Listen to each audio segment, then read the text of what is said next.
Nasa may Bilibid, Viejo Street na po ang andas ang mahal na pong Jesus Nazareno at dahil dyan, ito po ay nakikita natin na medyo malapit-lapit na dito bagamat mabagal po ang usad nito.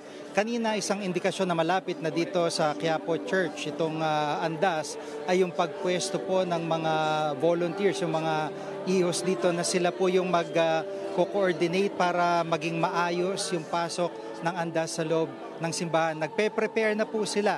Yun po ang indikasyon na talagang malapit-lapit na po ng konti at nakikita rin natin hindi humuhupa yung dami ng mga deboto dito sa may area ng Quezon Boulevard at yung sa may ibang bahagi po ditong Plaza Miranda at ibang mga kalye dito ay talaga pong hindi po mahulugang karayom sa dami at as of 2 p.m. ang estimate po ng MPD at Quiapo Church nasa 3 million. Kaya inaasahan po na mahihigitan ng 2024 traslasyon o 2025 traslasyon yung bilang ng mga deboto noong 2024 dahil inaasahan habang papalapit ang andas, habang pumapasok ito sa loob ng simbahan ay mas lalo pong darating yung mga deboto na makikibahagi dito po sa misa at pagtatapos ng traslasyon 2025. Sa ngayon, nagpapatuloy po ang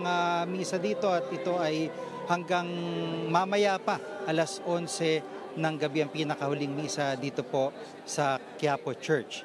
At inaasahan po natin na magiging maayos pa rin sa itong panalangin ng mga otoridad ay maging maayos pa rin at wala nang kumbaga aberya, wala nang tulakan para nang sa gayon ay talagang tuloy-tuloy na po ang daloy ng mga deboto pati na po yung pagpasok ng andas at pagtatapos ng traslasyon Nazareno 2025. At yan po ang nakikita nyo kung gaano karami ang mga deboto dyan sa Quezon Boulevard at ito po ang isa sa mga talagang ipinagmamalaki rin ng simbahan ngayong taon na mas marami itong dumalo para sa Nazareno 2025 traslasyon. Back to studio.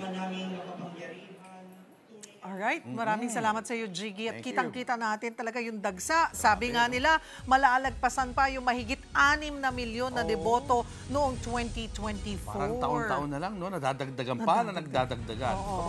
Mga kapatid, Jiggy Manikad po, iba na ang may alam at may pakialam sa panahon ngayon. Para sa konkreto, kumpleto at komprehensibong balitaan sa Frontline, mag-follow at mag-subscribe sa social media pages ng News 5.